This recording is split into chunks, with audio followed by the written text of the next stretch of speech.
இயேசு கிறிஸ்துவின் இனிய நாமத்தினாலே வாழ்த்துக்கள். மீண்டும் இந்த ஒளிப்பேழை வழியாக உங்களை சந்திப்பதிலே மிகுந்த சந்தோஷம். நிகழ்கால பயங்கரம் என்கிறதான வரிசையிலே மிருகத்தின் முத்திரை 666 என்கிற தலைப்பின் கீழே உங்களை சந்திப்பதில் மிகுந்த மகிழ்ச்சி அடைகிறேன். இப்பொழுதும் அந்தி கிறிஸ்து யார், அந்தி கிறிஸ்துவின் கூட இருக்க போகிறதான 10 ராஜாக்கள் யார் என்பதை குறித்த இருவேறு ஒளிப்பேழைகள் வழியாக உங்களை முந்தின ஒளிப்பேழைகள் மூலமாக சந்தித்தோம். மீண்டுமா இப்பொழுது இந்த ஒளிப்பேழை வழியாக சந்திக்கிறோம். இப்பொழுதும் ஒரு வசனத்தை நாம் வாசிப்போம். வெளிப்படுத்தின விசேஷம் 13வது அதிகாரம் 16, 17, 18 வசனங்களை வாசிக்கும் பொழுது, அது சிறியோர், பெரியோர், ஐஸ்வர்யவான்கள், தரித்திரர், சுயாதீனர், அடிமைகள் இவர்கள் யாவரும் தங்கள் தங்கள் வலது கைகளிலாவது நெற்றிகளிலாவது ஒரு முத்திரையை பெறும்படிக்கும் அந்த மிருகத்தின் முத்திரையையாவது அதன் நாமத்தையாவது அதன் நாமத்தின் இலக்கத்தையாவது தரித்து கொள்ளுகிறவன் தவிர வேறொருவனும் கொள்ளவும் விற்கவும் கூடாதபடிக்கும் செய்தது. இதிலே ஞானம் விளங்கும். அந்த மிருகத்தின் இலக்கத்தை புத்தியுடையவன் கணக்கு பார்க்க கடவன். அது மனுஷனுடைய இலக்கமாயிருக்கிறது. அதனுடைய இலக்கம் 666. இந்த 666 என்கிறதான இலக்கத்தை குறித்து அநேக வருடங்களாக, அநேக நூற்றாண்டுகளாக அநேகர் போதித்து வருகிறார்கள். அநேகர் இந்த 666 சாத்தானுடைய முத்திரை என்று முன்னறிவித்திருக்கிறார்கள். வரப்போகிற அந்தி கிறிஸ்துவானவன், கடைசி சர்வாதிகாரியானவன், தன்னுடைய ராஜ்ய பாரத்திற்கென்று ஒரு முத்திரையை ஏற்படுத்தி அதை எல்லா மனுஷனுடைய கைகளிலும் வலது கைகளிலும் நெற்றிகளிலும் பதிக்க வேண்டும் என்று உத்தரவிடுவான். அப்படி பதித்து கொள்ளாதவர்களை உணவு மற்றும் சகல விதமான காரியங்கள் எதுவும் பெறாதபடிக்கு தடை செய்வான் என்று இந்த இடத்திலே சொல்லப்பட்டிருக்கிறது. இந்த முத்திரை என்பது 3 விதங்களிலே கைகளிலாவது நெற்றிகளிலாவது இடப்படுகிறது. ஒன்று, அந்த மிருகத்தின் நாமம்; 2, அந்த மிருகத்தின் முத்திரை; 3வது, அதன் நாமத்துக்குரியதான இலக்கம். இதை நம்முடைய பாஷைகளிலே இந்த காலத்து வழக்கத்தில் சொல்ல வேண்டும் என்று சொன்னால், அந்த அந்தி கிறிஸ்துவனுடைய போட்டோ அல்லது சிற்பம், அந்த அந்தி கிறிஸ்துவனுடைய பெயர், அந்த அந்தி கிறிஸ்துவின் பெயருக்கு வருகிறதான இலக்கம், இந்த 3இல் ஏதாவது ஒன்றை நாம் எடுத்துக்கொண்டால் ஒழிய, ஏற்படுத்தி கொண்டால் ஒழிய வேறு விதத்தில் எதையும் பெறவும் முடியாது, விற்கவும் முடியாது என்று வேதவசனம் நமக்கு முன்னறிவிக்கிறது. சரி, இந்த 666 குறித்து இந்த நாளிலே நாம் ஒரு சில காரியங்களை பார்க்க போகிறோம். இது மிகப்பெரிய சப்ஜெக்டாக இருக்கிறபடினாலே இதன் பாகம் 1 என்று இதை நாம் சொல்லலாம். 2ஆம் பாகத்தை வெகு விரைவிலே உங்கள் மத்தியில் நாங்கள் கொண்டு வர பிரயாசப்படுகிறோம். இந்த பாகம் 1 இப்பொழுது இந்த 666 என்பது நம்முடைய காலங்களிலே எப்படி இந்த உலகத்தில் நுழைந்திருக்கிறது, அது எப்படி மனிதர் சமுதாயத்துக்கு முன்பதாக தன்னுடைய அதிகாரத்தை பயன்படுத்தி கொண்டிருக்கிறது, இது இல்லாதபடிக்கு மனித சமுதாயம் இனி ஜீவிக்க முடியாததான சூழ்நிலை எப்படி வந்து கொண்டிருக்கிறது என்பதை பார்க்க போகிறோம்.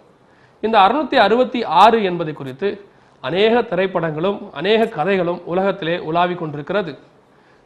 சில இடங்களிலே நான் பார்த்திருக்கிறேன், இந்த 666 என்பது அந்தி கிறிஸ்துவனுடைய தலையில் இருக்குமாம்.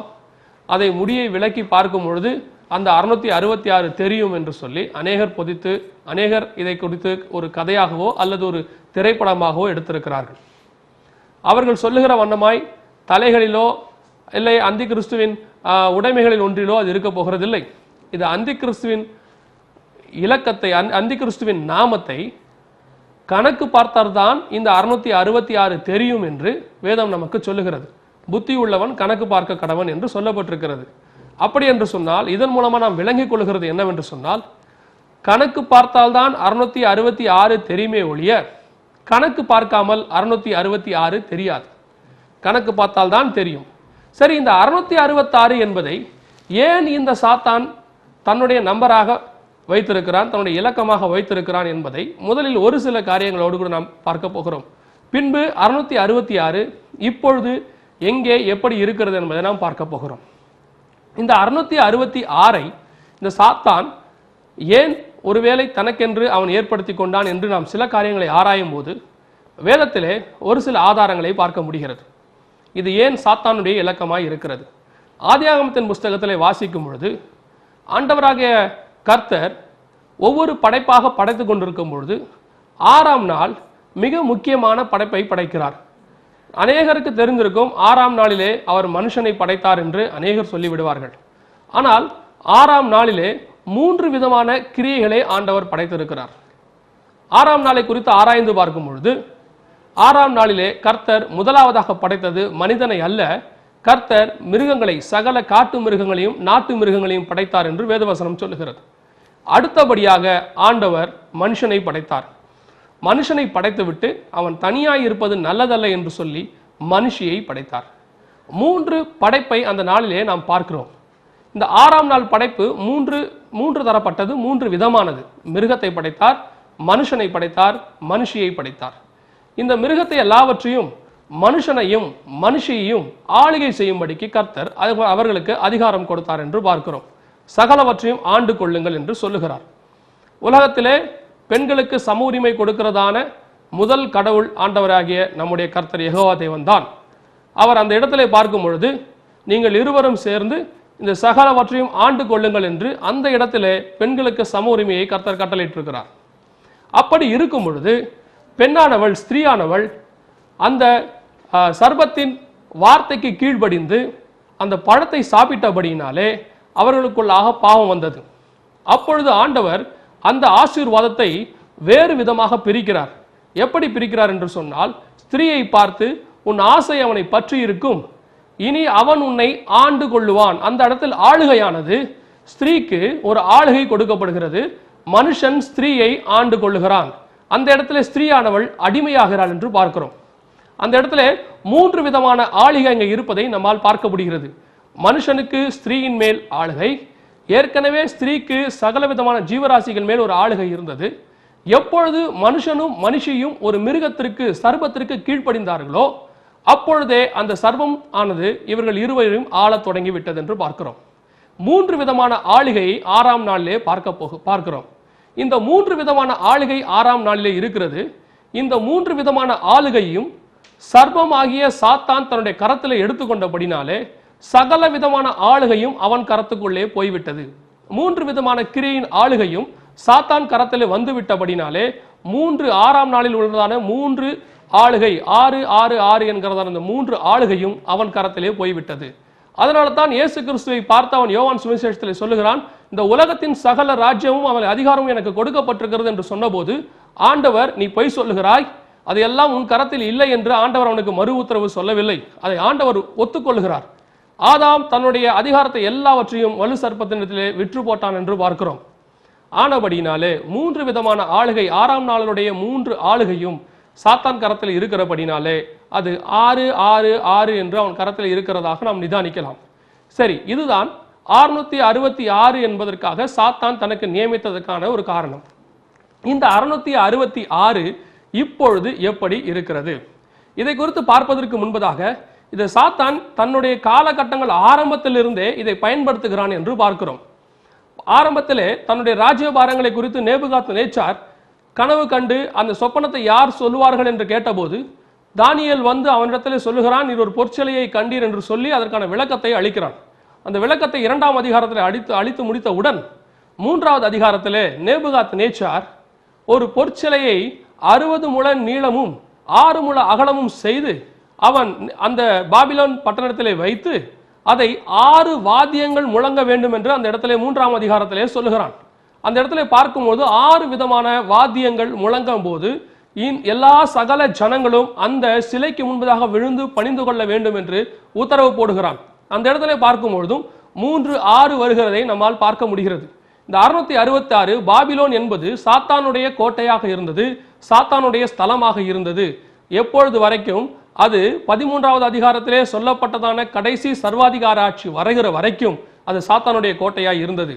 எப்பொழுது பாபிலோன் கர்த்தரால் நிர்மூலமாக்கப்பட்டதோ அவன் தன்னுடைய ராஜ்ய பாரத்தை இப்பொழுது 7 மலைகள் மேலுள்ள பட்டணத்துக்கு நேராக திருப்பி கொண்டான். அது இப்பொழுது 17ஆம் அதிகாரத்தில் சொல்லப்பட்ட பிரகாரமாய் தன்னுடைய சிங்காசனத்தை அவன் 13ஆம் அதிகாரத்தில் வெளிப்படுத்தின விசேஷத்தில் சொல்லப்பட்ட விதமாய் தன்னுடைய வல்லமையும் அதிகாரத்தையும் 7 மலைகள் மேலுள்ள பட்டணத்தில் உள்ளதான அந்த சர்வாதிகாரிக்கு அவன் கொடுத்து விட்டான்.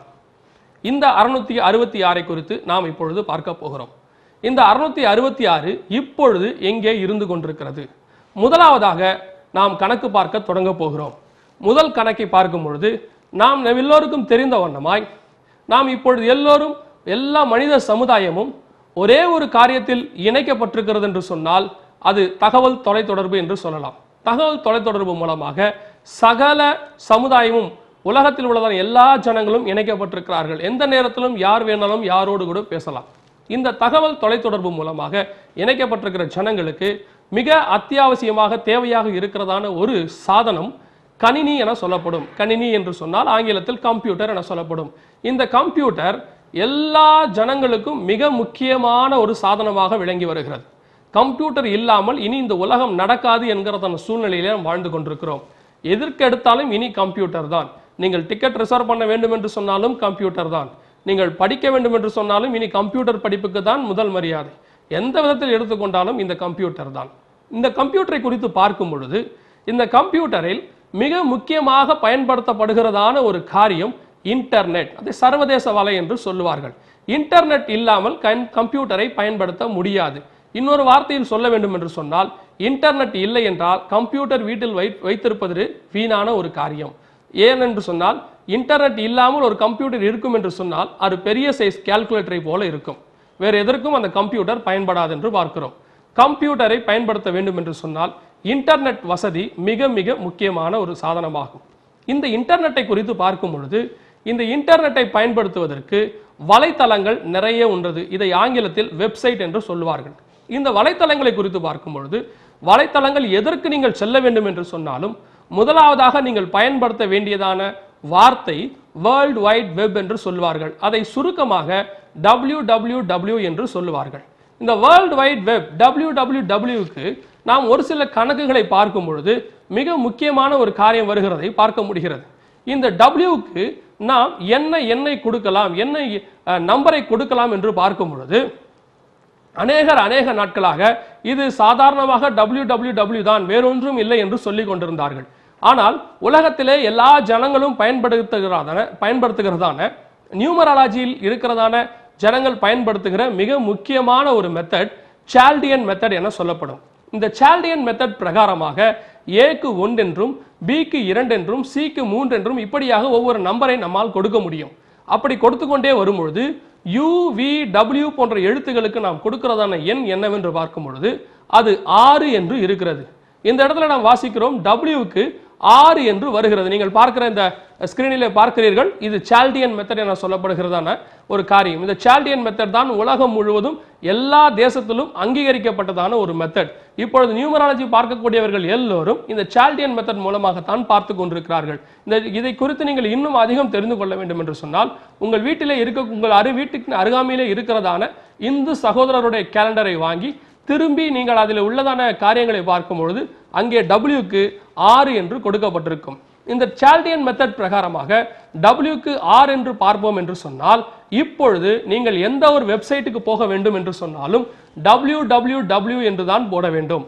www என்பதற்கு Wக்கு 6 என்று சொன்னால் நீங்கள் இப்பொழுது இந்த wwwக்கு yahoo.com என்று போட வேண்டும். உதாரணத்திற்கு என்று சொன்னால் இப்பொழுது இதற்கு நீங்கள் 666.yahoo.com என்று தான் போட வேண்டும்.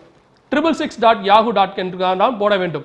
இன்டர்நெட்டை நீங்கள் பயன்படுத்த வேண்டும் என்று சொன்னால் 666 இல்லாமல் இன்டர்நெட்டை பயன்படுத்த முடியாது. இதை நீங்கள் உங்கள் இருதயங்களில் நினைக்கிறீர்களோ இது ஒரு சாதாரணமாக ஆக்சிடென்ட்டாக அமைந்து விட்டதான ஒரு காரியம், இது யாரும் பிளான் பண்ணி பண்ணலன்னு நினைக்கிறீங்களா? இது யாரும் பிளான் பண்ணி பண்ணல, ஆனால் பரலோகத்திலிருந்து பிளான் பண்ணி வந்திருக்கிறது. கடைசி காலத்திலே 666 இல்லாமல் வாங்கவும் விற்கவும் கூடாதபடிக்கு செய்தது. இப்பொழுது நீங்கள் ரயில்வேக்கு சென்று டிக்கெட் ரிசர்வ் பண்ண வேண்டும் என்று சொன்னால் இன்டர்நெட் வசதி இல்லாமல் டிக்கெட் ரிசர்வ் பண்ண முடியாது. நீங்கள் ஏர் டிக்கெட் ரிசர்வ் பண்ண வேண்டும் என்று சொன்னால் இன்டர்நெட் இல்லாமல் ரிசர்வ் பண்ண முடியாது. பெரிய பெரிய பரிமாற்றங்கள், ட்ரேட், எக்கனாமிக்ஸ் போன்ற எல்லா காரியங்களும் கம்ப்யூட்டர் மூலமாகத்தான் நடைபெற்று கொண்டிருக்கிறது. நீங்கள் இப்பொழுது பேப்பரில் அடிக்கடி காணப்படுகிற ஷேர் மார்க்கெட் சம்பந்தங்கள் எல்லாமும் கம்ப்யூட்டர் மூலமாக தான் நடந்து கொண்டிருக்கிறது.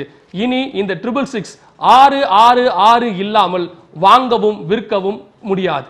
இனி இந்த இன்டர்நெட் வேண்டாம், எங்களுக்கு 666 வேண்டாம், இன்டர்நெட் வேண்டாம் என்று சொன்னால் இந்தியாவல்ல உலகம் முழுவதும் ஸ்தம்பித்துவிடும்.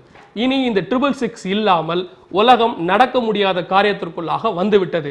கர்த்தருடைய வார்த்தை 2000 வருடத்துக்கு முன்பதாக இயேசு கிறிஸ்து சொன்ன இனி அந்த 666 இல்லாமல் வாங்கவும் விற்கவும் கூடாதபடிக்கு செய்தது என்கிற காரியம் நம் கண்களுக்கு முன்பதாக, கர்த்தருடைய நாம மகிமைக்கென்று சொல்கிறேன், நம்முடைய கண்களுக்கு முன்பதாக 666 வந்துவிட்டது. இது முதலாவது ஆதாரம். இப்பொழுது நாம் இரண்டாவது ஆதாரத்துக்குள்ளாக போகிறோம். இந்த 666 இல்லாமல் அந்தி கிறிஸ்துவின் ஆட்சிக்கு நாம் இந்த 666 இல்லாமல் இந்த உலகம் இனி நடக்காது என்கிறதான சூழ்நிலை என்ன என்பதற்குள்ளாக நாம் பார்க்க போகிறோம். இரண்டாவதாக அந்தி கிறிஸ்துவின் ஆட்சிக்கு இந்த உலகம் எப்படி ஆயத்தமாய் கொண்டிருக்கிறது.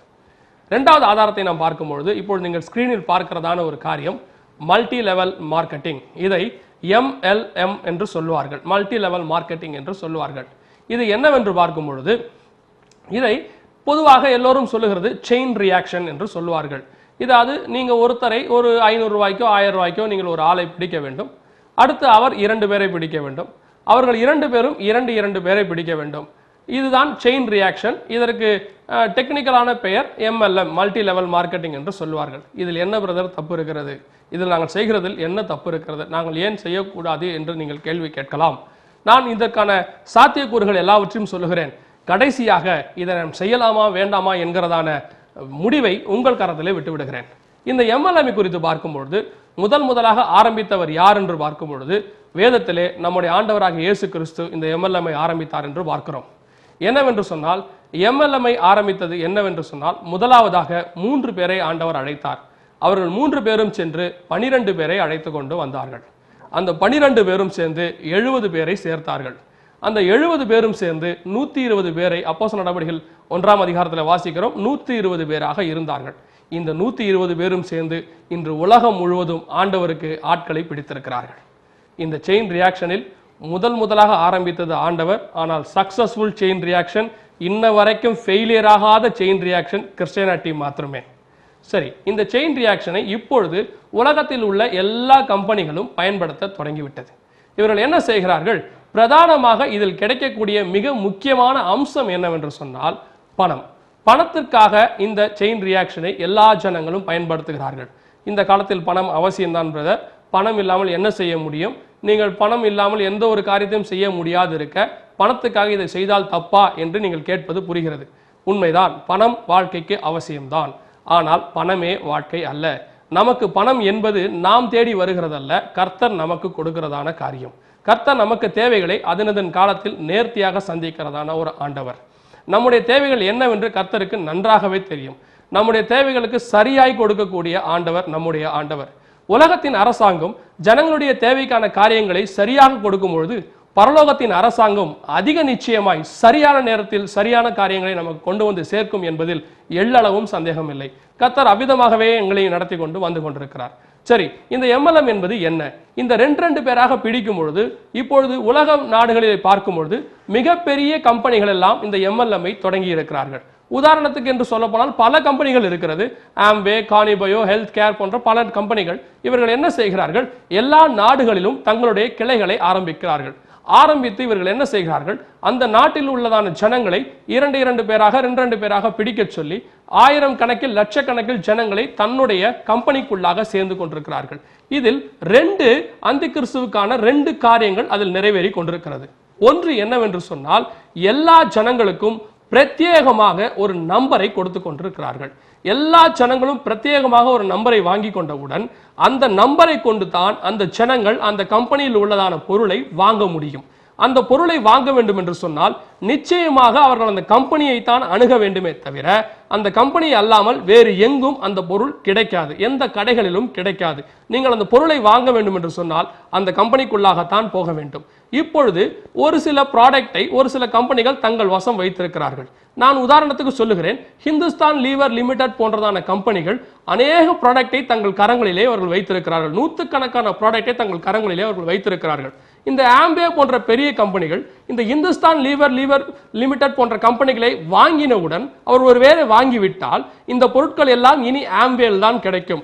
சாதாரண கன்சியூமர் ப்ராடக்ட் கூட ஆம்பேல தான் கிடைக்கும் என்ற சூழ்நிலை வரும்பொழுது நிச்சயமாக எல்லா ஜனங்களும் இதில் போய் சேருவார்கள். அப்பொழுது இந்த ஆம்பே கம்பெனியின் முத்திரை ஒருவேளை அந்தி கிறிஸ்துவின் கம்பெனியின் முத்திரையோடு கூட இணையும் என்று சொன்னால், இப்பொழுது நாம் பார்க்கிற வண்ணமாய் பல பெரிய கம்பெனிகள் ஒன்றாக இணைந்து கொண்டே இருக்கிறது. அதே போல அந்தி கிறிஸ்துவின் கம்பெனியோடு கூட இந்த ஆம்பே கம்பெனி இணையும் என்று சொன்னால், அந்தி கிறிஸ்துவின் முத்திரை இந்த ஆம்பே கம்பெனிக்கு வரும் என்று சொன்னால், அப்பொழுது அதில் இணைந்தவர்கள் எல்லோரும் அந்த முத்திரை இல்லாமல் எந்த பொருளையும் வாங்கவும் முடியாது, விற்கவும் முடியாது, வெளியே கிடைக்கவும் கிடைக்காது. இது நிச்சயமாக நடைபெற போகிறதான ஒரு காரியம். தீர்க்க தரிசனமாக நான் சொல்லவில்லை, வேதம் சொல்லுகிறது. நிச்சயமாக அந்தி கிறிஸ்துவின் ஆட்சியிலே இப்படித்தான் ஜனங்களை அவன் பிடிக்க போகிறான். கண்டிப்பாக எம்எல்எம் மிக பெரியதான ஒரு ரோல் அந்தி கிறிஸ்துவின் ஆட்சியிலே வகிக்க போகிறது. இப்பொழுது என்னிடத்துல ஒரு நண்பர் கேட்டார், அப்படி உண்மை என்று சொன்னால் நாம் நிறைய ஜனங்களை சீக்கிரமா எம்எல்எம்ல சேர்த்துட்டா சீக்கிரம் அந்தி கிறிஸ்து வந்துருவான் இல்லையா? அப்போ அதுக்கு முன்னாடி ஆண்டவர் வந்துருவாரே, நாம போயிடலாமே, அப்போ அது நல்ல விஷயம் தானே என்று சொன்னார். நாம் ஆண்டவருக்கு ஆட்களை சேர்க்கத்தான் அழைக்கப்பட்டிருக்கிறோமே ஒழிய அந்தி கிறிஸ்துவுக்கு ஆட்களை சேர்க்க இங்க நாம் அழைக்கவில்லை. நம்முடைய வேலை ஆண்டவருக்கு ஆட்களை சேர்ப்பது. அதற்கே ஆட்கள் குறைவு என்று ஆண்டவர் சொல்லி கொண்டிருக்கிறார். அந்த வேலையை பார்ப்பதற்கே இங்க ஆட்கள் இல்லாமல் இருக்க நாம் அந்தி கிறிஸ்துவுக்கு ஆட்களை சேர்ப்பதற்காக வேலைக்கு அலைய வேண்டாம்.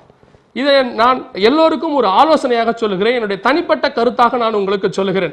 இந்த எம்எல்எம்மில் சேர்வதனால் உங்களுக்கு பணம் கிடைக்கும். ஆனால் இந்த எம்எல்எம்மில் சேர்ந்த பிறகு உங்கள் எண்ணங்கள், சிந்தனைகள், ஓட்டங்கள் எல்லாம் இந்த எம்எல்எம்மில் எப்படி ஆள் சேர்க்கலாம், இந்த மாசம் எவ்வளவு சம்பாதிக்கலாம், அவர்களை விட நாம் எவ்வளவு சம்பாதிக்கலாம், எப்பொழுது கார் வாங்கலாம், இப்படியாக எண்ணங்கள் இருக்கும். உங்களுக்கு எப்படி பிரதர் தெரியும்? நீங்கள் இதெல்லாம் பார்த்திருக்கிறீங்களா என்று நீங்கள் கேட்க வேண்டாம். நானும் ஆரம்பத்தில் ஒரு கம்பெனியில் சேர்ந்திருக்கிறேன். சேர்ந்து விட்டு உண்மை தெரிந்த பிறகு பின்வாங்கி நான் வந்திருக்கிறேன். நிச்சயமாக எனக்கு எம்எல்எம் பற்றி நன்றாகவே தெரியும். ஆனால் என்னுடைய தனிப்பட்ட கருத்தாக நான் சொல்லுகிறேன், எம்எல்எம் வேண்டாம். ஒரு காலத்திலே இந்த எம்எல்எம் அந்தி கிறிஸ்துவுக்கு ஆட்களை சேர்த்து அந்த ஆட்களுடைய கணக்கை அவன் கரத்திலே கொண்டு போய் கொடுக்க போகிறது. இது எம்எல்எம்மில் இரண்டாவதாக நாம் பார்க்கிறதான மிக முக்கியமான ஆதாரம். முதல் ஆதாரம் www என்பது 666 என்பதை பார்த்தோம். இரண்டாவது எம்எல்எம் என்பது அந்தி கிறிஸ்துவின் ஆட்சிக்கு ஆட்களை பிடிக்கிறது என்பதை பார்த்தோம். மூன்றாவதான ஆதாரம் என்ன? இப்பொழுது உலகத்தில் அல்ல, உலகம் முழுவதற்கும் நான் சொல்லுகிறேன், எல்லாருடைய கரத்திலும் ஏதாவது ஒரு அட்டை கண்டிப்பாக உண்டு. நான் சொல்லுகிற விதமாய் டெபிட் கார்டு அல்லது கிரெடிட் கார்டு, இந்த ரெண்டு அட்டைகளில் ஏதாவது ஒரு அட்டை கண்டிப்பாக எல்லோருடைய கரத்திலும் இருக்கும். அப்படி இல்லை, எங்களிடத்தில் இல்லை என்று நீங்கள் சொல்லுகிறீர்களா? கவலைப்படாதிருங்கள். போன வாரம் இந்திய அரசாங்கம் ஒரு சட்டத்தை பிறப்பித்திருக்கிறது. இந்திய குடிமகன்கள் எல்லோருக்கும் ஒரு பேங்க் அக்கவுண்ட் நம்பர் ஒன்றை கண்டிப்பாக தர வேண்டும் என்று ஒரு உத்தரவு போடப்பட்டிருக்கிறது. இந்த உத்தரவின் பிரகாரமாக எல்லோருக்கும் ஏடிஎம் கார்டு, அதாவது எனி டைம் மணி என்று சொல்லுவாங்க, ஆட்டோமேட்டிக் டெல்லர் மிஷின் என்று சொல்லுவார்கள். அந்த ஏடிஎம் கார்டு எல்லோருக்கும் கொடுக்கப்பட போகிறது. இதில் விசேஷம் என்னவென்று சொன்னால், அதில் 16 இலக்க எண் அதிலே இருக்கும். இந்த 16 இலக்க எண் என்ன என்பது குறித்து பின்னால் நாம் பார்ப்போம். முதலாவதாக இந்த ரெண்டு அட்டைகளை குறித்து பார்க்க போகிறோம். இந்த டெபிட் கார்டு என்பது இப்பொழுது எந்த பிரச்சனையும் இல்லாத ஒரு கார்டு. நிச்சயமாக இந்த டெபிட் கார்டினால் இப்பொழுது எந்த ப்ராப்ளம் இல்லை. ஆனால் இந்த டெபிட் கார்டு அந்தி கிறிஸ்துவின் ஆட்சியிலே மிக முக்கியமான ஒரு பங்கு வகிக்க போகிறது. இப்பொழுது நீங்கள் ஐக்கிய அமெரிக்க நாடுகள் மற்றும் இங்கிலாந்து தேசங்களிலே பார்க்கும்பொழுது நீங்கள் வேலைக்கு போவீர்கள் என்று சொன்னால் உங்கள் சம்பளங்களை உங்கள் கரங்களிலே நீங்கள் வாங்க முடியாது. அவர்கள் நேராக நேஷனல் இன்சூரன்ஸ் ஆஃபீஸ் என்கிறதான ஒரு ஆஃபீஸ்க்கு, என்ஐ ஆஃபீஸ் என சொல்லப்படுகிறதான ஒரு ஆஃபீஸ்க்கு உங்கள் சம்பளத்தை அனுப்புவார்கள். அங்கே அவர்கள் இன்சூரன்ஸ் டாக்ஸ் எல்லாவற்றையும் பிடித்துக்கொண்டு நேராக உங்கள் பேங்க் அக்கவுண்ட்டுக்கு உங்கள் பணத்தை அனுப்புவார்கள். நீங்கள் போய் அந்த பேங்கிலே உங்கள் டெபிட் கார்டை பயன்படுத்தி உங்களுடைய சம்பளத்தை எடுத்துக்கொள்ள முடியும். நேரடியாக நீங்கள் சம்பளத்தை வாங்க முடியாது. இதை குறித்து உங்கள் நண்பர்கள் யாராவது வெளிநாட்டில் இருப்பார்களானால் நீங்கள் கேட்டு தெரிந்து கொள்ளுங்கள். இந்த டெபிட் கார்டு நிச்சயமாக டெபிட் கார்டு இல்லாமல் ஒருபோதும் வெளிநாடுகளில் வேலை கிடைக்கவே கிடைக்காது. வெளிநாட்டில் வேலை கிடைப்பதற்கு அந்த நாட்டிலே மிக முக்கியமாக தேவை ஒன்று உங்களுடைய செல்போன் நம்பர், இன்னொன்று உங்கள் டெபிட் கார்டு நம்பர். இது ரெண்டும் இருந்தால்தான் அந்த இடத்திலே உங்களுக்கு வேலை கிடைக்கும். இந்த டெபிட் கார்டு இப்பொழுது எந்த பிரச்சனையும் இல்லை. அந்தி கிறிஸ்துவின் ஆட்சியில என்னவாகும்? எல்லோரும் டெபிட் கார்டு மூலமாகத்தான் பணம் எடுக்க வேண்டிய அவசியம் வரும். அப்படி ஒரு கட்டாயம் இந்த உலகத்தில் இப்பொழுதே வந்து கொண்டிருக்கிறது. இந்திய அரசாங்கமும் எல்லோருக்கும் டெபிட் கார்டு இருக்க வேண்டும் என்கிறதான உத்தரவை பிறப்பித்திருக்கிறது. இப்பொழுது இந்த டெபிட் கார்டு இல்லாமல் அந்தி கிறிஸ்துவின் ஆட்சியிலே பணம் எடுக்க முடியாத சூழ்நிலை வரும். உங்கள் டெபிட் கார்டிலே இப்பொழுது பாருங்கள், பின்னாடி இங்க இருக்கிற கார்டிலே பாருங்கள், டெபிட் கார்டிலே 3 காரியம் இருக்கும். ஒன்று அந்த பேங்கினுடைய முத்திரை, அந்த பேங்குக்கு உரியதான முத்திரை. இரண்டாவது அந்த பேங்கினுடைய பெயர், மூன்றாவது அந்த பேங்க் உங்களுக்கு கொடுத்திருக்கிறதான எண். பாருங்கள், இதையே நாம் கன்வெர்ட் பண்ணி இதையே நாம் ஒரு உதாரணமாக பார்ப்போம் என்று சொன்னால் 13வது அதிகாரம் வெளிப்படுத்தின விசேஷத்திலே அந்த மிருகத்தின் முத்திரை, அந்த மிருகத்தின் நாமம், அந்த மிருகத்தின் இலக்கம், இந்த மூன்றும் உள்ளதான கார்டு இப்பொழுதே வந்து கொண்டிருக்கிறது. அந்த கிறிஸ்துவின் ஆட்சியிலே இந்த மூன்றையும் பார்க்கும் பொழுது அந்த பேங்கினுடைய முத்திரை, அந்த பேங்கினுடைய நாமம், அந்த பேங்கினுடைய இலக்கம் மூன்றும் அந்த இடத்துல கொடுக்கப்பட்டிருக்கிறது. இதை போலவே அந்த கிறிஸ்துவின் ஆட்சியிலும் வரும். இது அந்த கிறிஸ்துவின் ஆட்சிக்கு ஒரு முன்னோட்டமாக இப்பொழுது வந்து கொண்டிருக்கிறது. சரி, டெபிட் கார்டை குறித்து பார்த்திருக்கிறோம். அடுத்து மிக முக்கியமாக நாம் கிரெடிட் கார்டுக்கு நேராக செல்ல போகிறோம். இந்த கிரெடிட் கார்டை குறித்து பார்க்கும் பொழுது இன்று உலகம் முழுவதும் எல்லா ஜனங்களும் இந்த கிரெடிட் கார்டை வாங்குவதற்கு பிரயாசப்பட்டு கொண்டிருக்கிறார்கள். ஒரு புறம் ஜனங்கள் பிரயாசப்பட்டு கொண்டிருக்கிறார்கள், இன்னொரு புறம் கிரெடிட் கார்டு கொடுப்பதற்கு வங்கிகள் போட்டி போட்டு கொண்டிருக்கின்றன. செல்போன் வைத்திருக்கிறவர்களுக்கு தெரியும், ஒரு நாளைக்கு எத்தனை அலைபேசிகள் வந்து கொண்டிருக்கிறது. சார், உங்களுக்கு கிரெடிட் கார்டு வேணுமா, கிரெடிட் கார்டு வேணுமா என்று கேட்டுக்கொண்டே இருக்கிறார்கள். ஏன் இவ்வளவு வேகமாக கிரெடிட் கார்டு விநியோகிக்கப்படுகிறது? இந்த கிரெடிட் கார்டு என்பது கடன் அட்டை. நாம் கடன் அந்த அட்டையை கொடுத்து விட்டால் நமக்கு குறிப்பிட்ட பணத்தை அந்த அட்டையிலே இருக்கும். நாம் வேணுகின்ற பொருளை கிரெடிட் கார்டு மூலமாக வாங்கிக் கொள்ளலாம். ஒரு குறிப்பிட்ட காலகட்டத்துக்குள் அந்த பணத்தை திருப்பி செலுத்த வேண்டும். அது வரைக்கும் அந்த பணத்திற்கு எந்த வட்டியும் கிடையாது. அதற்கு பிற்பாடுதான் அதற்கு வட்டி போடுவார்கள். இது கிரெடிட் கார்டுடைய ப்ரொசீஜர். இந்த குறிப்பிட்ட காலம் வரைக்கும் கடன் இருக்கும் என்பதுதான் நமக்கு இப்பொழுது இருக்கிறதான மிக பெரியதான பிரச்சனை. குறிப்பிட்ட காலம் வரைக்கும் கடன் இருக்கும் என்று சொன்னால் வேதத்திலே ஒரு உதாரணத்தை நாம் பார்க்கிறோம். 5வது அதிகாரத்திலே ஆண்டவர் வேதத்திலே பார்க்கிறோம். மத்திய எழுதின சுவிசேஷத்திலே ஆண்டவர் ஒரு மனிதன் பலிபீட தண்டையிலே காணிக்கை செலுத்த வருகிறான். காணிக்கை செலுத்த வரும்போது ஆண்டவர் சொல்லுகிறார், உன் சகோதரனிடத்தில் உனக்கு குறை உண்டா என்று சொன்னால் முதலில் போய் நீ அவனோடு கூட ஒப்புரவாகி விட்டு பின்பு வந்து காணிக்கை செலுத்து என்று சொல்லிவிட்டு ஆண்டவர் அமைதியாக இருக்காமல் அடுத்து ஒரு வசனத்தை சேர்த்துக் கொள்ளுகிறார். அவனோடு கூட ஒரு காசு கொடுத்து தீரும் மட்டும் நீ இங்கிருந்து புறப்படுவதில்லை என்று சொல்லுகிறார். இதற்கு என்ன அர்த்தம்? அவனோடு கூட இருக்கிறதான கடன் பிரச்சனை தீர்ந்தால்தான், அவனுக்கு கொடுக்க வேண்டிய மொத்த காசையும் கொடுத்தால்தான் நீ இங்கிருந்து புறப்பட முடியும் என்று அவர் சொல்லுகிறார். எங்கு புறப்பட முடியும்? இந்த உலகத்திலே இருக்கிறதான நீங்கள் இருக்கிற நாட்களிலே நீங்கள் கொடுக்க வேண்டிய கடனை முழுவதும் கொடுத்து முடித்தால்தான் நீங்கள் இந்த இடத்திலிருந்து புறப்பட்டு பரலோக ராஜ்யத்திற்குள்ளாக சேர முடியும். நிறைய பேர் சொல்லுகிறார்கள், இதுல என்ன பிரதர் தப்பு இருக்கு? கடன் வாங்குறதுல என்ன தப்பு இருக்கு? கடன் வாங்குவதில் தப்பு இருக்கிறதா இல்லையா என்பது முக்கியமல்ல. கடன் அட்டைக்கு பின்னால் இருப்பவன் யார்? கடன் அட்டையை கொடுப்பவன் யார்? நீங்கள் நினைக்கிறது போல வங்கிகள் உங்களுக்கு கடன் அட்டையை கொடுக்கவில்லை.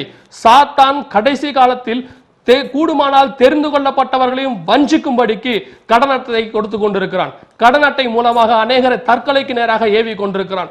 கடன் அட்டையின் மூலமாக அநேகரை அவமானப்படுத்தி கொண்டிருக்கிறான். இந்த கடன் அட்டையானது நீங்கள் கொடுத்து தீர்வு மட்டும் நீங்கள் இங்கிருந்து புறப்படக்கூடாதபடிக்கு செய்வதற்காகவே சாத்தான் உங்களுக்கு கொடுத்து கொண்டிருக்கிறான். என் அன்பு சகோதரனே, சகோதரியே, நான் உங்களுக்கு ஒரு ஆலோசனையாக சொல்லுகிறேன்.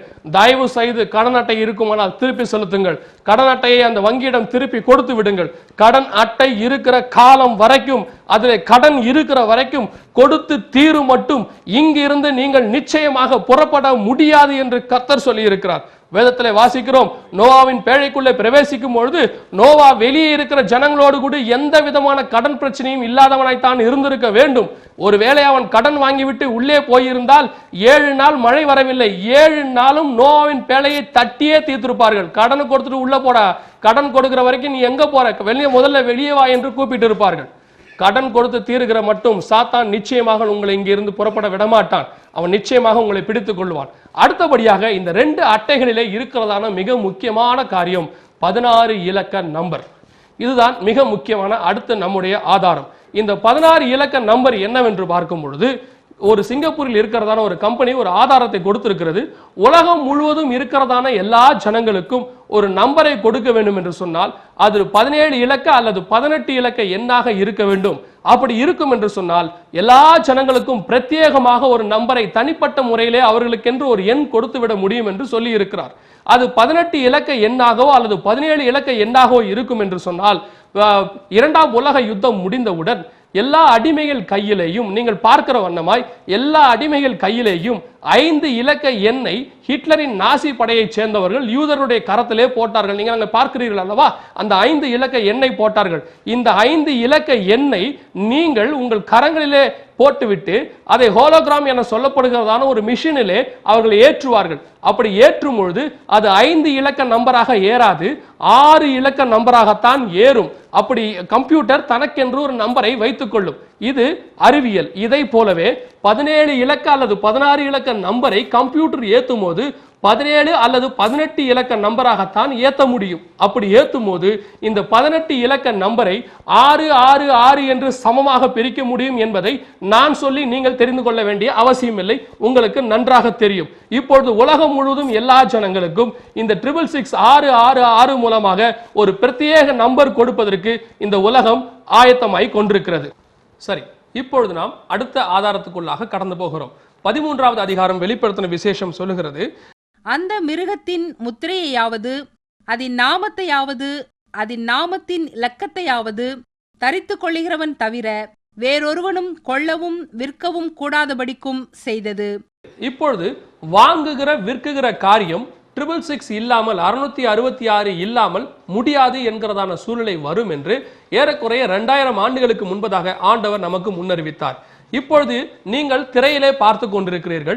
இந்த வீடியோவில் நீங்கள் பாருங்கள், தமிழ்நாட்டிலே மிக முக்கியமாக விற்கிறதான ஒரு பொருள் இது. உடனே நீங்கள் நினைத்துக் கொள்ளாதிருங்கள் இது அந்தி கிறிஸ்துவின் பொருளோ இல்ல அந்தி கிறிஸ்து தான் இந்த பொருளை தயாரிக்கிறானோ என்று நீங்கள் நினைத்துக் கொள்ள வேண்டாம். இதை ஒரு உதாரணத்துக்காக உங்களுக்கு காட்டுகிறேன். இதே போல எல்லா பொருளிலும் நீங்கள் இந்த பொருளை பார்க்கும்பொழுது அதிலே பாருங்கள், அந்த இடத்துல ஒரு பார் கோடு கொடுக்கப்பட்டிருக்கிறது. இந்த பார்கோடை பார்க்கும் பொழுது நீங்கள் பொருளை வாங்கும் பொழுது பொருளுடைய பெயரை பார்ப்பீர்கள், மேனுஃபேக்சரிங் டேட் பார்ப்பீர்கள், எக்ஸ்பைரி டேட் பார்ப்பீர்கள், எல்லாவற்றையும் பார்ப்பீர்கள். ஆனால் இந்த பார்கோட் எதுக்கு என்று நீங்கள் ஒருபோதும் கவனித்திருக்க மாட்டீர்கள், அதை ஒரு பொருட்டாகவே நினைத்திருக்க மாட்டீர்கள். இந்த பார்கோட் எதற்கு என்று பார்க்கும் பொழுது நியாயமாக இந்த பார்கோட் போடுவதற்கான காரணம் அந்த கூட்ஸை கணக்கில் வைத்துக் கொள்வதற்காக. இப்பொழுது 100 கோல்கேட் பேஸ்ட் வாங்குகிறோம் என்று சொன்னால் இந்த பார்கோடில் 100 கணக்கு இருக்கும். நீங்கள் அதை ஸ்கேன் பண்ணும்போது ஒவ்வொன்றாக கம்ப்யூட்டர் குறைத்து கொண்டே வரும். திடீரென்று எவ்வளவு இருக்கிறது என்று நீங்கள் பார்க்க வேண்டும் என்று சொன்னால் ஸ்டோருக்கு சென்று நீங்கள் கோல்கேட் எத்தனை இருக்கு என்று எண்ண வேண்டிய அவசியம் இல்லை. கம்ப்யூட்டரை திறந்தால் எத்தனை போயிருக்கிறது, மிச்சம் எத்தனை இருக்கிறது என்று இந்த பார்கோடு மூலமாக நமக்கு அந்த பொருளை இது அறிவிக்கும். இது நமக்கு தெரிந்திருக்கிறதான ஒரு முறை. ஆனால் இதற்குள்ளாக 666 இருப்பது உங்களுக்கு தெரியுமா? நீங்கள் இந்த பார்கோடை பார்க்கிறீர்களே, இந்த பார்கோடில் எங்காவது 666 இருக்கிறதா? நீங்கள் நினைக்கிறீங்க எங்க பிரதர் அங்க எல்லாம் 8 9 0 இப்படித்தான நம்பர் போட்டிருக்கிறது, இதுல எங்க பிரதர் பார்கோட் இருக்கிறது என்று நீங்கள் கேட்கலாம். நன்றாக கவனியுங்கள். இதுல க்ளோஸ் அப்ல காட்டுகிறோம் பாருங்கள். இந்த பார்கோடிலே முதல் கோடுக்கும் நடுவில் உள்ள கோட்டுக்கும் கடைசியில் உள்ள கோட்டுக்கும் எந்த எண்ணும் கொடுக்கப்படாமல் அந்த எடுத்த எண் விடுபட்டிருக்கிறது அல்ல, மறைக்கப்பட்டிருக்கிறது. நான் சொல்லுகிறதை நன்றாக கவனியுங்கள். அந்த இடத்துல எண் விடுபடவில்லை, மறைக்கப்பட்டிருக்கிறது. இந்த முதல் கோடுக்கும் நடுவில் உள்ள கோடுக்கும் கடைசியில் உள்ள கோடுக்கும் எந்த எண்ணும் கொடுக்கப்படாமல் இருக்கிறது. இந்த கோடுக்கு என்ன எண்ணை நாம் எடுக்க முடியும்? உங்கள் இஷ்டத்துக்கு எந்த எண்ணை வேணாலும் போட்டுக்கொள்ளுங்கள். ஆனால் இந்த பார்கோடை கண்டுபிடித்தவர் ஜார்ஜ் ஜே லாரர் என்பவர் 1971ஆம் ஆண்டு இந்த பார்கோட் முறையை கண்டுபிடித்தார். இந்த பார்கோட் முறையை கண்டுபிடித்தவுடன் இந்த 3 கோடுக்கும் எண்கள் இல்லாததை பார்த்துவிட்டு உடனடியாக பத்திரிகையாளர்கள் சந்திப்பு ஒன்று ஏற்பாடு பண்ணப்பட்டு அந்த பத்திரிகையாளர்கள் சந்திப்பிலே நேர்காணலிலே அவரிடத்தில் இந்த கேள்வியை கேட்டார்கள். அந்த அவர்கள் கேட்ட கேள்வியிலே 8வது கேள்வி, அதற்கான ஆதாரம் பின்னால் வந்து கொண்டிருக்கிறது, பார்த்துக் கொள்ளுங்கள். 8வது கேள்வியிலே நீங்கள் இந்த பார்கோடு முறையிலே 3 கோடுகளுக்கு மட்டும் நீங்கள் எண்கள் இடாமல் இருக்கிறீர்களே, இது என்ன நம்பர்? கிறிஸ்தவர்கள் சொல்லுகிறது போல அது 666 என்று போடுகிறதான ஒரு நம்பரா? அது மிருகத்தின் முத்திரை தானா என்று கேட்கும்போது அதற்கு ஜார்ஜ் ஜே லாரர் என்பவர் சொல்லியிருக்கிறதான பதில், அது கிறிஸ்தவர்கள் சொல்லுகிறபடி மார்க் ஆஃப் த பீஸ்ட், மிருகத்தின் முத்திரை என்பது அல்ல. ஆனால் அந்த இடத்திலே வர வேண்டிய எண் 666 தான். நான் மிருகத்தின் முத்திரையை போட வேண்டும் என்று சொல்லி வர வைக்கவில்லை. It's a simply coincidence. அந்த வார்த்தையை கவனியுங்கள். It's a simply coincidence. என்னை அறியாமல் சாதாரணமாக அது ஒரு தற்செயலாக அமைந்து விட்டதான ஒரு காரியம் என்று அவர் சொல்லி இருக்கிறார். இது இட்ஸ் நாட் அன் கோஇன்சிடென்ஸ். நான் உங்களுக்கு சொல்லுகிறேன், it's not an coincidence, it's God's incidence. கர்த்தருடைய திட்டம். இந்த 666 இல்லாமல் இனி எந்த பொருளும் வாங்கவும் விற்கவும் கூடாதபடிக்கு செய்தது. இனி நீங்கள் நல்ல பொருள், முக்கியமான பொருள், காஸ்ட்லி பொருள், எந்த பொருளிலும் பாருங்கள் பார்கோட் இல்லாமல் வராது. இனி காலங்கள் வந்து கொண்டிருக்கிறது. எல்லா பொருளிலும் இனி பார்கோடு தான் வரும், பார்கோடு இல்லாமல் வராது. இனி 666 இல்லாமல் வாங்கவும் விற்கவும் கூடாதபடிக்கு செய்தது என்கிற காலம் வந்துவிட்டது. அந்த கிறிஸ்துவின் ஆட்சிக்கு இந்த உலகம் ஆயத்தமாய் கொண்டிருக்கிறது என்பதற்கான ஆதாரங்களை ஒவ்வொன்றாக நாம் பார்த்து கொண்டிருக்கிறோம். அடுத்தபடியாக மிக முக்கியமான ஒரு ஆதாரத்தை சொல்லி நான் இந்த செய்தியை முடிக்க வேண்டும் என்று சொல்லி விரும்புகிறேன். கடைசி ஆதாரம் என்று கூட நாம் இதை வைத்துக் கொள்ளலாம். இன்னும் அநேக ஆதாரங்கள் இருக்கிறது. அதை பாகம் 2 உங்களோடு கூட நான் பகிர்ந்து கொள்ள விரும்புகிறேன். இந்த பாகத்தின் கடைசி ஆதாரத்துக்குள்ளாய் நாம் கடந்து வந்திருக்கிறோம். இப்பொழுது நீங்கள் பார்க்கிறதான இந்த card multipurpose ID card என்று சொல்லுவார்கள்.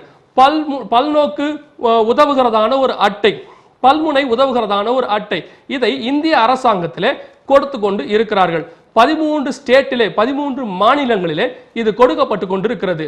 கடந்த மே மாதம் 26ஆம் தேதி இது முதலாக ராமநாதபுரம் மாவட்டத்திலே திருவாடனை என்கிறதான இடத்திலே கிராமத்திலே இதை முதலாக கொடுத்திருக்கிறார்கள். இந்த கார்டு வாங்குறதுல என்ன பிரதர் தப்பு, இந்த கார்டு கூடயா பிரச்சனை அப்படி என்று நீங்கள் நினைப்பது எனக்கு புரிகிறது. இந்த கார்டு வாங்குவதில் உள்ளதான பிரச்சனை எதுவும் இல்லை. இந்த கார்டு நம்ம எங்கே கொண்டு போய் நிறுத்த போகிறது என்பதை நான் உங்களுக்கு அறிவிக்க போகிறேன். இந்த கார்டை நன்றாக கவனியுங்கள். இந்த கார்டிலே உங்களுடைய பெயர், அந்த இடத்துல வேறொரு நண்பருடைய பெயர் இருக்கிறது. நீங்கள் அதை உங்கள் பெயராக நீங்கள் அசியூம் பண்ணி கொள்ளுங்கள். உங்களுடைய பெயர், உங்களுடைய தகப்பனார் பெயர், தாயார் பெயர், உங்களுடைய பிளட் குரூப், உங்களுடைய கைரேகை பின்னால் பார்க்கும்போது உங்களுடைய கைரேகை அதில் இருக்கிறது.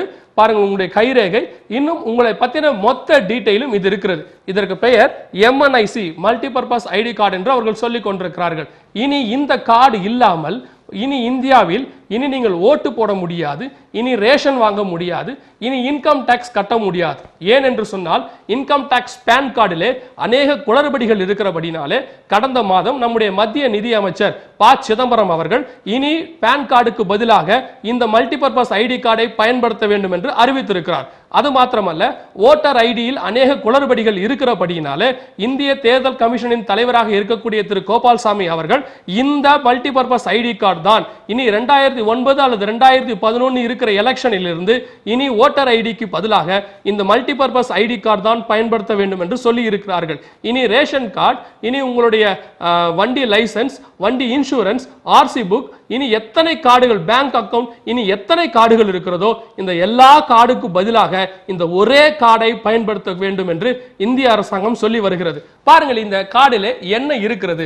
இது ஒரு 16 KB மெமரி கெபாசிட்டி உள்ளதான ஒரு கார்டு. இந்த கார்டில் என்னென்ன இருக்கிறது என்று பார்க்கும்பொழுது இந்த கார்டை எந்தெந்த காரியங்களுக்கு நாம் பயன்படுத்தலாம் என்று பார்க்கும்பொழுது மெடிசனுக்கு பயன்படுத்தலாம், பேங்கிங்க்கு பயன்படுத்தலாம், ரேஷன் கார்டுக்கு பதிலாக பயன்படுத்தலாம். நீங்கள் எக்ஸ் சர்வீஸ் மேனாக இருந்தால் அதற்கு நீங்கள் அடையாள அட்டையாக பயன்படுத்தலாம். ஒருவேளை விதவையாக இருந்தால் அதற்காக நீங்கள் பயன்படுத்தலாம். ஒருவேளை விதவையாக இருந்தால் அதற்காக நீங்கள் பயன்படுத்தலாம்.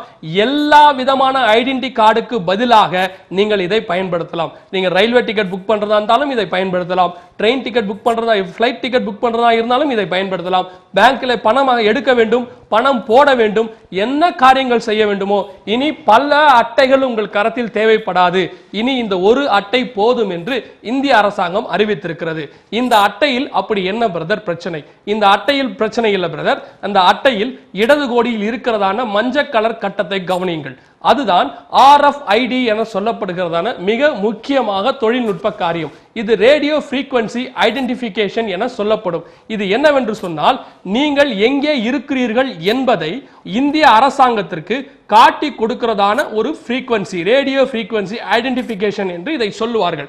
இதனால் என்னவென்று சொன்னால் இதை எந்த மனிதன் எங்கே வைத்துக் கொண்டிருக்கிறான் என்பதை நீங்கள் வைத்திருப்பதை யாரோ ஒருவர் உங்களை கண்காணித்துக் கொண்டே இருக்கிறார் என்று சொல்லி அர்த்தம். இதை வைத்துக் கொண்டால் நீங்கள் எங்கே இருந்தாலும் நீங்கள் இருக்கிற இடத்தை கண்டுபிடிக்க முடியும். இதை முதலாக கண்டுபிடித்தது அமெரிக்க ஐக்கிய நாடுகள். நீங்கள் பார்க்கிறது USID என்று, யுஎஸ்ல யுனைடெட் ஸ்டேட்ஸ்ல ஏற்கனவே கொடுக்கப்பட்ட ஐடி.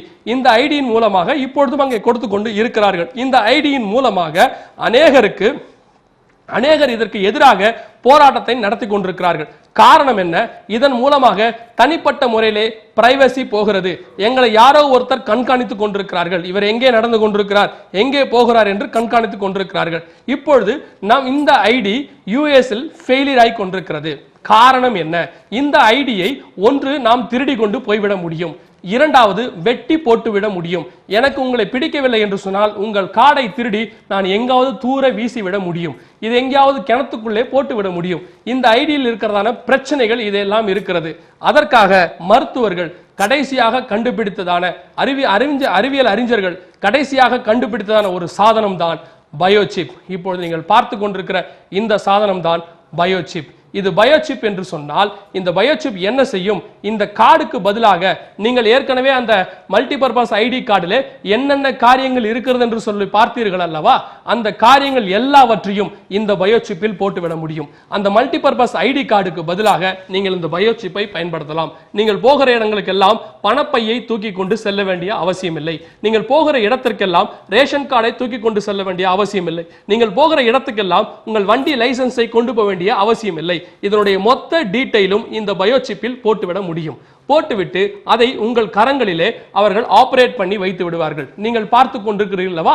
இதோ பாருங்கள், ஒரு மருத்துவர் அந்த பயோசிப்பை எடுத்து சிரஞ்சியின் மூலமாக ஒரு பெண்ணின் வலது கையிலே வைத்துக் கொண்டிருக்கிறார். இது எது?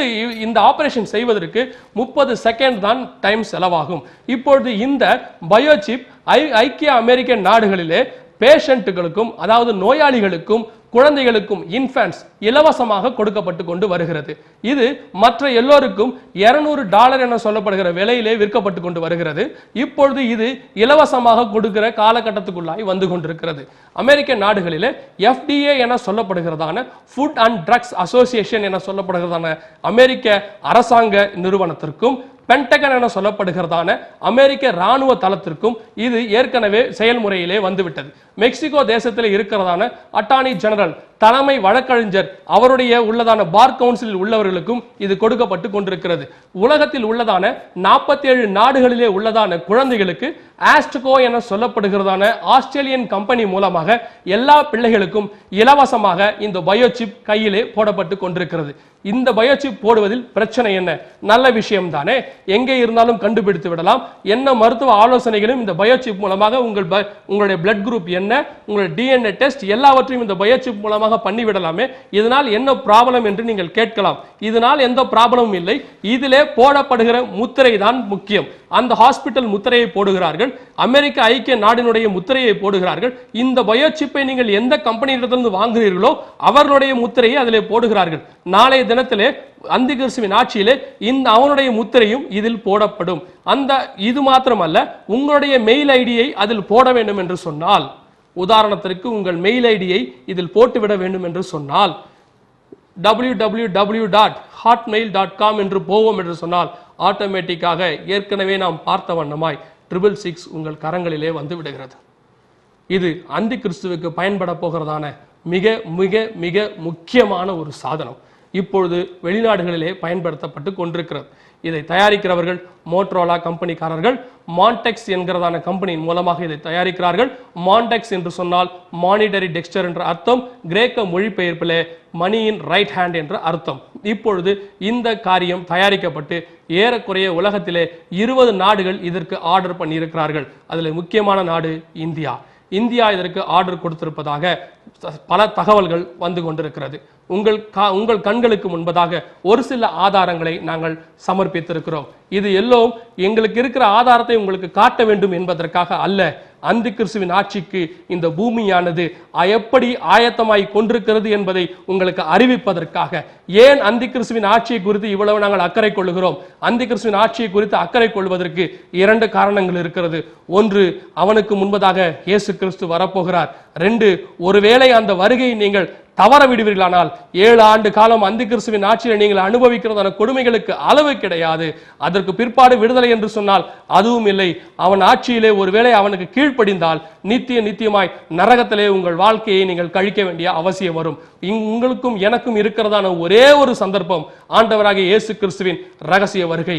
சபை எடுத்துக்கொள்ளப்படுதலிலே நீங்கள் பங்கடையா விட்டால் நிச்சயமாகவே கைவிடப்பட்ட கூட்டத்திலே நாம் காணப்படுவோம். அந்தி கிறிஸ்துவின் ஆட்சியிலே அந்தி கிறிஸ்துவின் கையிலே நாம் சிக்கிக் கொள்வோம். அவனோடு கூட அக்கினியும் கந்தகமும் எரிகிறதான கடலிலே நாம் தள்ளப்படுவோம். இந்த நாளிலே இந்த ஆதாரங்களை பார்த்து நீங்கள் ஒரு தீர்மானத்தை எடுப்பீர்களானால் நிச்சயமாக, ஒருவேளை நீங்கள் இயேசு கிறிஸ்துவை ஏற்றுக்கொள்ளாதவர்களாய் இருப்பீர்கள் என்றால் இன்றே ஆண்டவராகிய இயேசு கிறிஸ்துவின் இரத்தத்தினாலே கழுவப்பட ஒப்புக் கொடுங்கள்.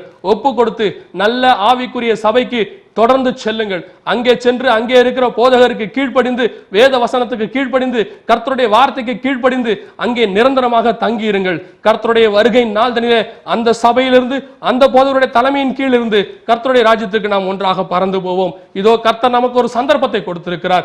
என்னை அல்லாமல் ஒருவனும் பிதாவினிடத்திலே வரான் என்று ஆண்டவராக இயேசு கிறிஸ்து சொல்லி இருக்கிறார்.